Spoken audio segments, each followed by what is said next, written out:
പുറപ്പെടുവിക്കുന്നതിന് വേണ്ട അത്തരമൊരു ദൗത്യപത്രത്തിൽ എന്തെല്ലാം ഉൾപ്പെടേണ്ടതുണ്ട് എന്ന് സൂചിപ്പിക്കുകയാണ് എൻ്റെ ഉത്തരവാദിത്വം. ഇപ്പോൾ ഞാൻ ഇവിടെ സൂചിപ്പിച്ചതുപോലെ ഈ ഒരു കാര്യം നിർവഹിക്കുമ്പോൾ ഫിനാൻസ് മിനിസ്റ്ററുടെ മുഖ്യമന്ത്രി പറഞ്ഞൊരു കാര്യം, നേരത്തെ നിങ്ങളെല്ലാം ഒരു കാര്യമായിരിക്കാം, വിഭവത്തിന്റെ നീതിപൂർവമായ വിതരണം അത് ഉറപ്പു നൽകുക അതിനുകൂടി വേണ്ടിയാണ് ഞാൻ ധനകാര്യ വകുപ്പ് കൂടി ഏറ്റെടുക്കുന്നത് ആണ് അദ്ദേഹം പറഞ്ഞത്. ദളിത് ആദിവാസി വിഭാഗങ്ങളെ സംബന്ധിച്ചിടത്തോളം തികച്ചും നിരാശാഭരിതമായ ഒരു പൂർവ്വകാലത്തിലാണ് ജീവിച്ചു പോന്നിട്ടുള്ളത്.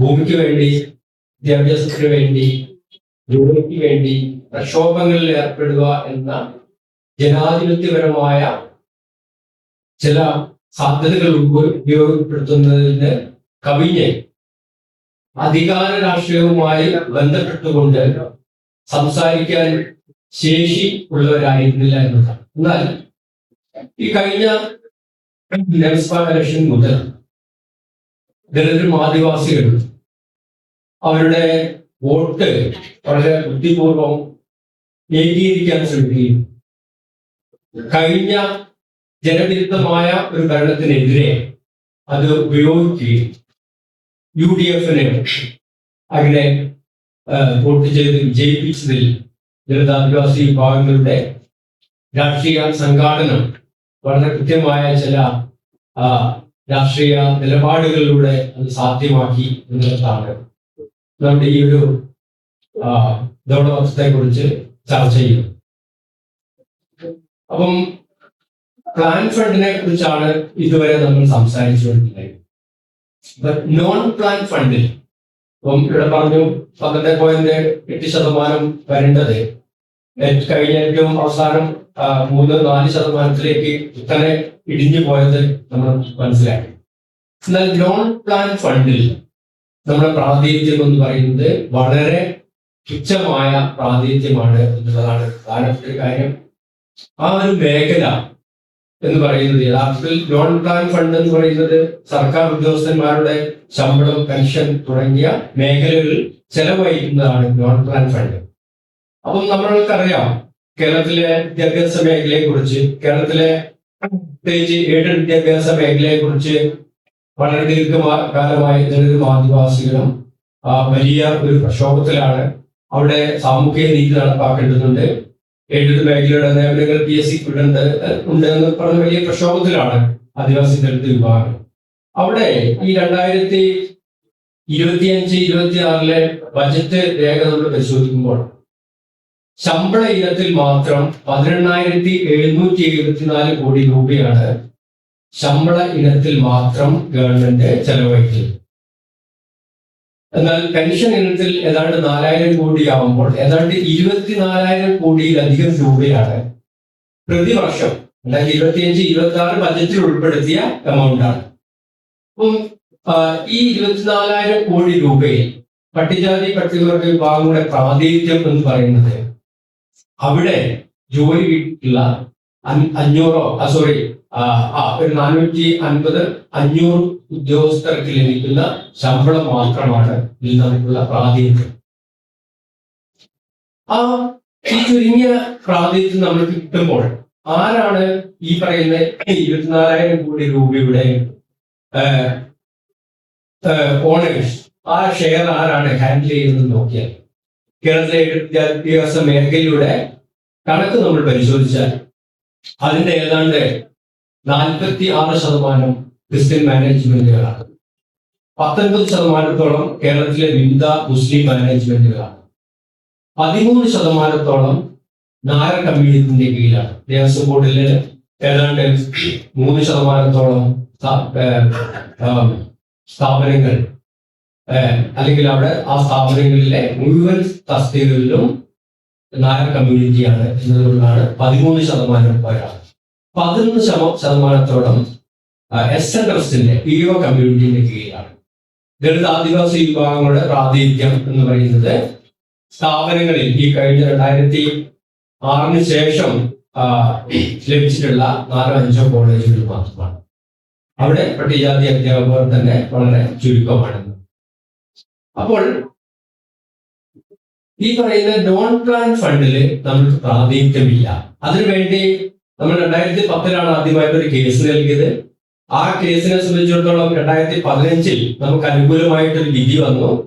പക്ഷേ അതിനെതിരെ വീണ്ടും അപ്പീൽ പോവുകയും ആ കേസ് ഇപ്പോൾ സുപ്രീം കോടതിയിൽ നടന്നുകൊണ്ടിരിക്കുകയാണ്. അപ്പൊ അന്ന് കേസ് കൊടുത്തിരുന്ന ആൾക്കാർ ഏതാണ്ട് എല്ലാവരും റിട്ടയർമെന്റിന്റെ പ്രായത്തോടാണ്. ഞാൻ ആ കേസിൽ കക്ഷി ചേർന്നിട്ടില്ലായിരുന്നെങ്കിൽ അത് നടത്തിക്കൊണ്ട് പോകുന്ന ഒരാളായിരുന്നു. എന്റെ കൂടെ ഉണ്ടായിരുന്ന ആ കാലത്ത് തന്നെ MA, MPhil, PhD, നെറ്റും ഉണ്ടായിരുന്ന 4-5 ആൾക്കാർ ഇന്നും തൊഴിലേക്കാണ്. അതിൽ ഒപ്പിട്ടിരുന്ന ആൾക്കാർ. അപ്പോൾ അങ്ങനെയാണ്. അപ്പൊ കാലം അത്രയും കടന്നുപോയി എന്നുള്ളതാണ് ഞാൻ സൂചിപ്പിച്ചത്. 2010 ഏതാണ്ട് 16 വർഷമായി നമുക്ക് ആ മേഖലയിൽ നമ്മൾ സമരം നടത്തി. അപ്പം നോൺ പ്ലാൻ ഫണ്ടിന്റെ കാര്യത്തിൽ ഇങ്ങനെയാണെങ്കിൽ പ്ലാൻ ഫണ്ടിന്റെ കാര്യം നേരത്തെ ഇവിടെ സൂചിപ്പിച്ചു. അപ്പൊ നമ്മളെ സംബന്ധിച്ചിടത്തോളം ആ കേസിന് വന്നു കഴിഞ്ഞാൽ പോലും, അനുകൂല വിധി വന്നാൽ പോലും, ആ അനുകൂല വിധി വന്നതിന് ശേഷം നിയമിക്കപ്പെടുന്നത് എത്ര കാലത്തിന് ശേഷമായിരിക്കും ആദ്യത്തെ പട്ടികജാതിക്കാർ എന്നതാണ് രണ്ടാമത്തെ പ്രശ്നം. അപ്പൊ നമ്മളെ സംബന്ധിച്ചിടത്തോളം ഇത് നിരന്തരമായി വർഷം ഏതാണ്ട് 24,000 കോടി രൂപ ബജറ്റിന്റെ നോൺ പ്ലാൻ ഫണ്ടിൽ നിന്ന് ഈ പറയുന്ന പല സമുദായങ്ങൾ ഷെയറിട്ട് എടുത്തു പോകുമ്പോൾ പട്ടികജാതി പട്ടികവർഗ വിഭാഗങ്ങളുടെ പ്രാതിനിധ്യം നേരത്തെ സൂചിപ്പിച്ച പോലെ അതിന് വളരെ തുച്ഛമായ ഒരു ശതമാനം മാത്രം. അപ്പൊ നമ്മളെ സംബന്ധിച്ചിടത്തോളം അവിടെ നമ്മൾക്ക് നോൺ പ്ലാൻ ഫണ്ടിൽ നിന്ന് നമുക്ക് അതിന്റെ വിഹിതം ലഭ്യമാകുന്ന രീതിയിലുള്ള നിയമനങ്ങൾ ലഭ്യമാകുന്നത്. ഇപ്പൊ PSC വിടാത്ത ഒട്ടനവധി, ഇപ്പം പിന്നെ സാഹിത്യ അക്കാദമി, ചലച്ചിത്ര അക്കാദമി, അങ്ങനെ തുടങ്ങിയിട്ടുള്ള ഭാഷാ ഇൻസ്റ്റിറ്റ്യൂട്ട്, ഒരുപാട് സ്ഥാപനങ്ങൾ അവിടെയൊക്കെ പാർട്ടി നിയമനങ്ങളാണ് നടക്കുന്നത്. അപ്പം അത്തരം സ്ഥാപനങ്ങളിൽ ലക്ഷക്കണക്കിന് ഒഴിവുകളുണ്ട്. ആ ലക്ഷക്കണക്കിന് ഒഴിവുകളിൽ പട്ടികജാതി പട്ടികവർഗ വിഭാഗങ്ങളെ സംബന്ധിച്ചിടത്തോളം അവർക്ക് പ്രാതിനിധ്യം നൽകിക്കൊണ്ട് ഈ പ്ലാൻ ഫണ്ടിൽ നമുക്ക് ലഭ്യമാവുന്ന വളരെ ഇടിച്ചിലുകളെ നമുക്ക് എന്ത് ചെയ്യാം, അല്പമെങ്കിലും മെയിൻറ്റെയിൻ ചെയ്യാം എന്നതാണ് ഒരു കാര്യം. മാത്രമല്ല ഈ ഇത്രയും കാലമായിട്ട് ഏതാണ്ട് 1969 മുതലാണ് എയ്ഡഡ് വിദ്യാഭ്യാസ മേഖല ആരംഭിച്ചത്. ആ കാലം മുതൽ ഇന്ന് വരെ ഏതാണ്ട് 150 വർഷം കഴിഞ്ഞു എയ്ഡഡ് വിദ്യാഭ്യാസ മേഖല എന്ന് പറയുന്ന വലിയൊരു ഗവൺമെന്റിന്റെ വലിയൊരു ഫണ്ട് ചെലവഴിച്ചു. ഇപ്പം നമ്മുടെ ഈ 2025-26 കണക്ക് തന്നെ പരിശോധിക്കുമ്പോൾ സർക്കാർ എംപ്ലോയീസിന് കൊടുക്കുന്ന ശമ്പളത്തിന്റെ 40% എയ്ഡഡ് മേഖലയ്ക്കാണ് 2025-26 ചെലവഴിക്കുന്നത്. അപ്പൊ ഇത്രയും ഫണ്ടും എയ്ഡഡ് മേഖലയ്ക്ക് ചെലവഴിക്കുമ്പോൾ അതിന്റെ ആനുപാതികമായ പ്രാതിനിധ്യം ലഭ്യമാകത്തക്ക രീതിയിലുള്ള ഉദ്യോഗങ്ങളിലേക്ക് പട്ടികജാതി പട്ടികവർഗ വിഭാഗങ്ങളെ കോപ്റ്റ് ചെയ്യേണ്ടതുണ്ട് എന്നുള്ളതാണ് ഒരു വിഷയം. രണ്ടാമത്തെ ഗ്രാന്റിന്റെ വിഷയമാണ്. നമ്മളെ സംബന്ധിച്ചിടത്തോളം ഭൂമിയുടെ കാര്യം നേരത്തെ സൂചിപ്പിച്ചു കഴിഞ്ഞു. ഭൂമി നമുക്ക് ഓണാക്കരി കുടുംബത്തിന്റെ ഭൂമി എന്ന് വെച്ച് നോക്കിയാൽ 10 സെന്റിൽ കൂടുമോ എന്നുള്ള കാര്യത്തിൽ സംശയമാണ്. അപ്പോൾ പിന്നീട് വിമോചനപരമായി ഇപ്പൊ കേരളത്തിലെ ദളിതാദിവാസി വിഭാഗങ്ങളെ സംബന്ധിച്ചിടത്തോളം അവരുടെ സാമൂഹ്യ വിമോചനം സാധ്യമാവുന്ന ഒരേ ഒരു മേഖല എന്ന് പറയുന്നത് വിദ്യാഭ്യാസമാണ്. ആ വിദ്യാഭ്യാസത്തിന്റെ വിഷയത്തിലാണ് എന്ത് ചെയ്യുന്നത്, കഴിഞ്ഞ 5 വർഷമായി, കഴിഞ്ഞ 2 ടേമിലായിട്ട് വന്ന പിണറായി സർക്കാരിന്റെ കാലത്തിലും ഗ്രാന്റ് വിതരണം ചെയ്യുന്നതിൽ വലിയ തടസ്സങ്ങളുണ്ടായി. അപ്പം ഏറ്റവും അവസാനം ഈ പറയുന്ന ധനപത്രം വന്നപ്പോഴാണ് 377 കോടി രൂപയാണ് പട്ടികജാതി പട്ടികവർഗ വിഭാഗങ്ങളുടെ ഗ്രാന്റ് ഇനത്തിൽ തന്നെ നമ്മൾ വന്നിട്ടുള്ള ശോഷണം. അപ്പം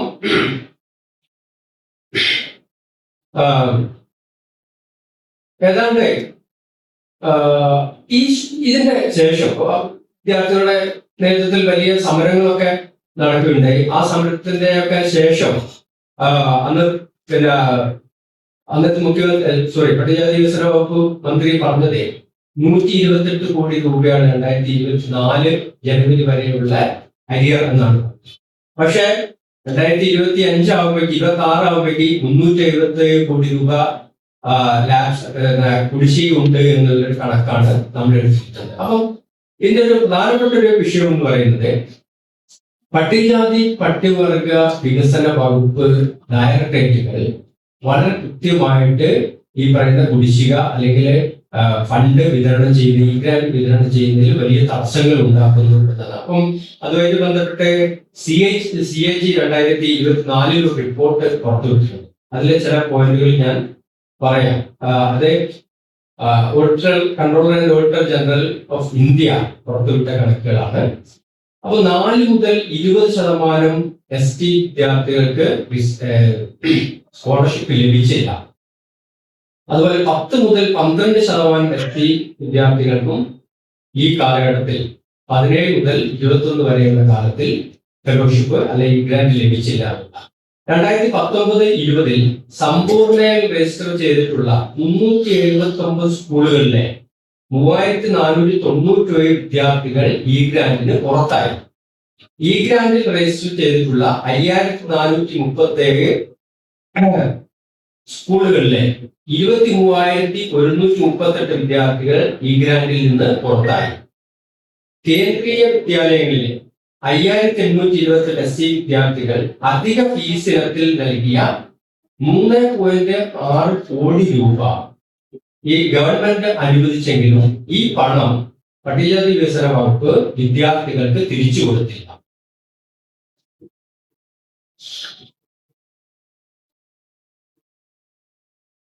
അതുപോലെ ഒരു കാര്യം കൂടി സൂചിപ്പിച്ചാൽ ആ ഒരു കാര്യം നിർത്താം.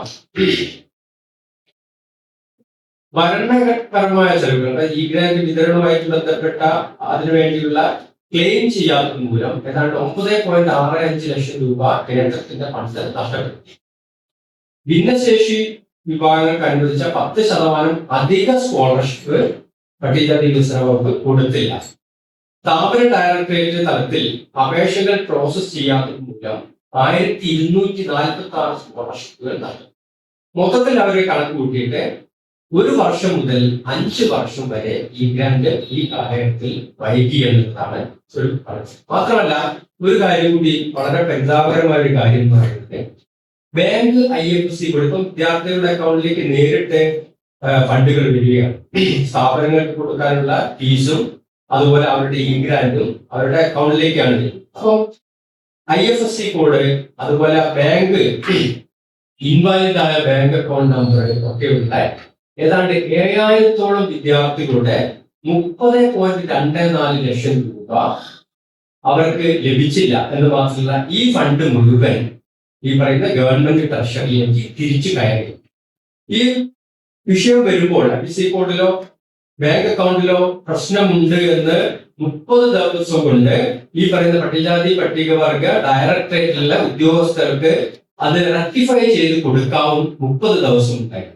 30 ദിവസവും അവർ ഒന്നും ചെയ്യാതെ ഈ ഫണ്ട് ഏതാണ്ട് 7000-ഓളം വിദ്യാർത്ഥികളുടെ ഈ ഗ്രാന്റ് ആണ്, അതായത് 32 ലക്ഷം രൂപയോളം അത് ട്രഷറിയിലേക്ക് തിരിച്ചു കയറിയത്. ഞാൻ സൂചിപ്പിക്കുന്നത് കേരളത്തിലെ പട്ടികജാതി പട്ടികവർഗ ഡയറക്ടറേറ്റുകൾ എന്ന് പറഞ്ഞാൽ വിദ്യാർത്ഥികളുടെ ഗ്രാന്റ് അവരുടെ അവകാശങ്ങൾ കൃത്യമായിട്ട് വിനിയോഗിക്കുന്നതിൽ യാതൊരു ശുഷ്കാന്തിയും കാണിക്കുന്നില്ലെന്ന് മാത്രമല്ല ഈ പറഞ്ഞ CAG റിപ്പോർട്ട് പറയുന്നത് പട്ടികജാതി പട്ടികവർഗ വിദ്യാർത്ഥികളുടെ ഈ ഗ്രാന്റ് നഷ്ടപ്പെടുന്നതിന്റെ പൂർണ്ണ ഉത്തരവാദിത്വം സർക്കാർ ഈ വകുപ്പുകളുടെ തലയിൽ കെട്ടിവെക്കണം. അവരാണ് ഇതിന്റെ പൂർണ്ണ ഉത്തരവാദികൾ എന്നാണ് ഈ പറയുന്ന CAG റിപ്പോർട്ടിനകത്ത് പറയുന്നത്. അപ്പം ഇത് എന്ത് സംഭവിച്ചെന്ന് വെച്ചാൽ വലിയ ഡ്രോപ്പ് ഔട്ടിലേക്ക് വിദ്യാർത്ഥികൾ. അപ്പൊ നേരത്തെ ഡ്രോപ്പ് ഔട്ടിന്റെ ഒരു കണക്ക് നമ്മുടെ മുമ്പിലുണ്ട്. 2010 ഇവിടെ പട്ടികജാതി വികസന വകുപ്പും അതുപോലെ കിലയും തദ്ദേശ സ്വയംഭരണ വകുപ്പും കൂടി നടത്തിയ ഒരു പഠനത്തിനകത്ത് ഡ്രോപ്പ് ഔട്ട് എന്ന് പറഞ്ഞാൽ ആ കാലത്ത് ഏതാണ്ട് 50,000 വിദ്യാർത്ഥികൾ ഡ്രോപ്പ് ഔട്ട് ആയി. അതിൽ 124 BTech, MTech വിദ്യാർത്ഥികളാണ് ഡ്രോപ്പ് ഔട്ട് ആയത്. മാത്രമല്ല 7 MBBS വിദ്യാർത്ഥികളും ഈ കാലത്ത് ഡ്രോപ്പ് ഔട്ട് ആയി. അത് 2010-11 കാലത്തിലാണ് ഈ ഇത്രയും വിദ്യാർത്ഥികൾ ഡ്രോപ്പ് ഔട്ട് ആയത്. 2024-25 ആകുമ്പോഴേക്ക് 5 വർഷം ഫെലോഷിപ്പ് ഗ്രാന്റുകൾ നഷ്ടപ്പെട്ടതോടുകൂടി അതിന്റെ 10 മടങ്ങ് വിദ്യാർത്ഥികൾ എന്ത് ചെയ്യുന്നു, വിദ്യാഭ്യാസ മേഖലയിൽ നിന്ന് പുറത്തേക്ക് പോയി എന്ന് പ്രധാനപ്പെട്ടു. അപ്പൊ മാത്രമല്ല, എന്തുകൊണ്ടാണ് വിദ്യാർത്ഥികൾ ഡ്രോപ്പ് ഔട്ട് ആവുന്നത് എന്നുള്ള കാരണം ഈ 2010 പിന്നെ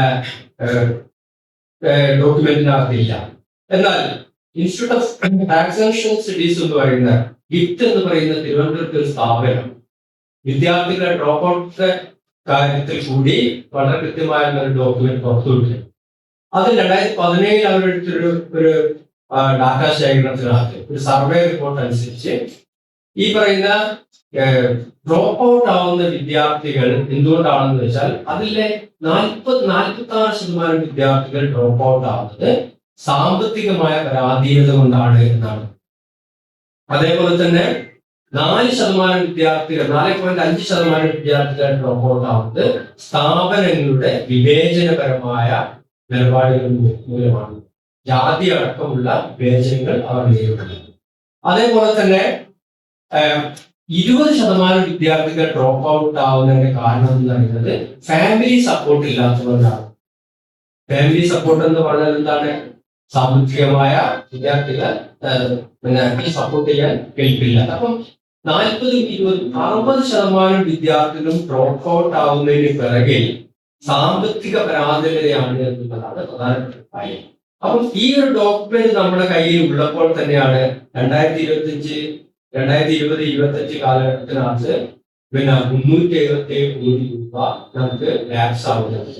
അപ്പം അത്രയേറെ വിദ്യാർത്ഥികൾ തീർച്ചയായും ഡ്രോപ്പ് ഔട്ട് ആയിട്ടുണ്ടാവുന്നത്. അപ്പൊ ഞാൻ സൂചിപ്പിച്ചിരുന്നത് ഈ വിദ്യാർത്ഥികളുടെ അവകാശങ്ങൾ വളരെ കൃത്യമായിട്ട് നൽകിയിരുന്നു എങ്കിൽ അവർക്ക് ഡ്രോപ്പ് ഔട്ട് ആവേണ്ടി വരുന്നില്ല എന്നുള്ളത്. ഇത് വിവേചനപരമായ ഒരു കാര്യമാണെന്നും ഇത് റോഹിത് ആക്ട് നടപ്പാക്കുകയാണെങ്കിൽ ഈ പറയുന്ന പട്ടികജാതി പട്ടികവർഗ വിഭാഗങ്ങളുടെ വിദ്യാർത്ഥി വിരുദ്ധമായ ദളിതാതി വിദ്യാർത്ഥികളുടെ അവകാശങ്ങൾ നിഷേധിക്കുന്ന ഈ പ്രവണതയെ നമുക്ക് ഈ പറയുന്ന ഇതിനകത്തേക്ക് കൊണ്ടുവരും, റോഹിത് ആക്ടിനകത്തേക്ക് കൊണ്ടുവരും. അവർക്കെതിരെ നടപടി സ്വീകരിക്കുന്നതിന് വേണ്ടിയുള്ള വകുപ്പുകൾ കൃത്യമായിട്ട് അതിനകത്ത് കൊണ്ടുവരികയും മാത്രമല്ല ഈ പറയുന്ന പട്ടികജാതി പട്ടികവർഗ വികസന വകുപ്പ് ഡയറക്ടറേറ്റിലെ ഉദ്യോഗസ്ഥന്മാർ വളരെ കൃത്യമായ സോഷ്യൽ ഓഡിറ്റിംഗിന് വിധേയമാണ്.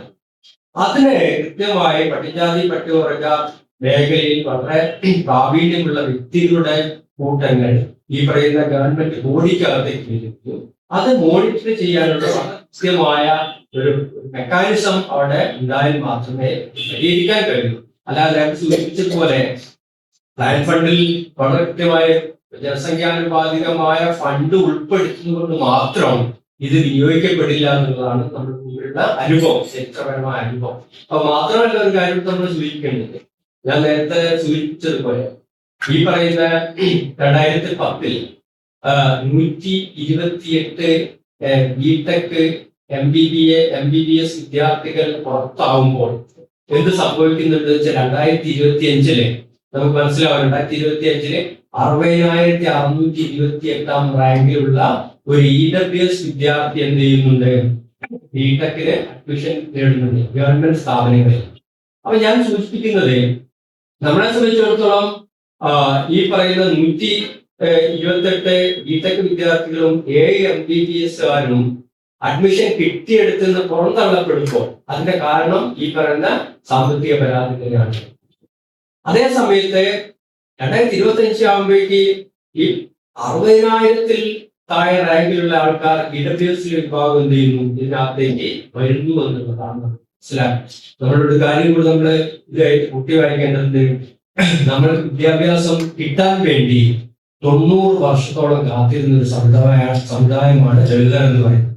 1817 റാണി ലക്ഷ്മിബായി ഈ സംസ്ഥാനത്തുള്ള എല്ലാ ജനവിഭാഗങ്ങൾക്കും വിദ്യാഭ്യാസം നൽകാനുള്ള അവകാശം അല്ലെങ്കിൽ ഉത്തരവാദിത്വം സർക്കാരിനാണെന്ന് പ്രഖ്യാപിക്കുന്ന 1817 വിദ്യാഭ്യാസ മഗ്ന കാർട്ട എന്ന് പറയുന്ന അത് കഴിഞ്ഞ് 1916 കൂടിയാണ് പൊയ്കയിൽ അച്ഛൻ്റെയും അതുപോലെ മഹാത്മാ അയ്യങ്കാളിയുടെയും ഒക്കെ ശ്രമഫലമായിട്ട് നമുക്ക് സർക്കാർ സ്കൂളുകളിലെ അധികാരികമായിട്ട് സർക്കാർ ഉത്തരവോടുകൂടി പ്രവേശനം ലഭിച്ചു.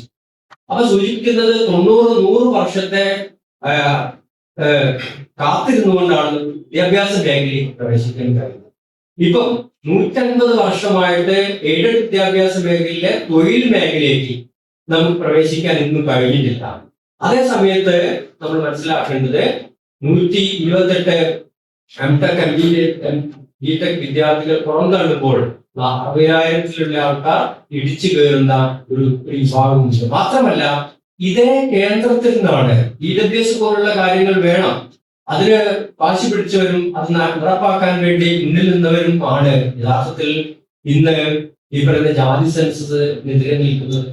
അതുകൂടി നമ്മൾ മനസ്സിലാക്കിയാൽ മാത്രമേ ഈ പറയുന്ന രീതിയിൽ നമ്മൾ പട്ടികജാതി പട്ടികവർഗ വികസന ഡയറക്ടറേറ്റ് അടക്കമുള്ള സ്ഥാപനങ്ങളിൽ ഈ പറയുന്ന ഫണ്ട് വിതരണം ചെയ്യുന്ന മേഖലകളിൽ അവിടെയൊക്കെയുള്ള ഈ പറയുന്ന മനോഭാവത്തിലുള്ള മനുഷ്യരെ പൊളിച്ചെഴുതാതെ ഒരു രീതിയിൽ നമുക്ക് ഇതിൽ നിന്ന് രക്ഷപ്പെടാൻ കഴിയില്ല. ഈ പ്ലാൻ ഫണ്ടുകളാണെങ്കിലും നോൺ പ്ലാൻ ഫണ്ടുകളാണെങ്കിലും വിനിയോഗിക്കപ്പെടില്ല എന്നതാണ് നമ്മുടെ മുന്നിലുള്ള ഒരു കാര്യം. അപ്പം ഇത്രയും കാര്യങ്ങൾ മാത്രം സൂചിപ്പിച്ചുകൊണ്ട്, അപ്പം ഇതില് വേറെയും കുറച്ച് കാര്യങ്ങൾ കൂടി ഞാൻ നോട്ട് ചെയ്തിട്ടുണ്ടായിരുന്നു. അപ്പം അതുകൂടി വിപുലപ്പെടുത്തിക്കൊണ്ട് ഈ ഒരു ധവളപത്രം വിദ്യാഭ്യാസവുമായി ബന്ധപ്പെട്ടുകൊണ്ടൊരു ധവളപത്രം ഉണ്ടാക്കുകയാണെങ്കിൽ അത് തേട് ചെയ്യാനുള്ള കുറച്ച് കാര്യങ്ങൾ മാത്രമാണ് ഇവിടെ സൂചിപ്പിച്ചത്. ഇത്രയും കാര്യങ്ങൾ മാത്രം സൂചിപ്പിച്ചുകൊണ്ട് ഞാൻ നോക്കാം. Dhamma News Channel.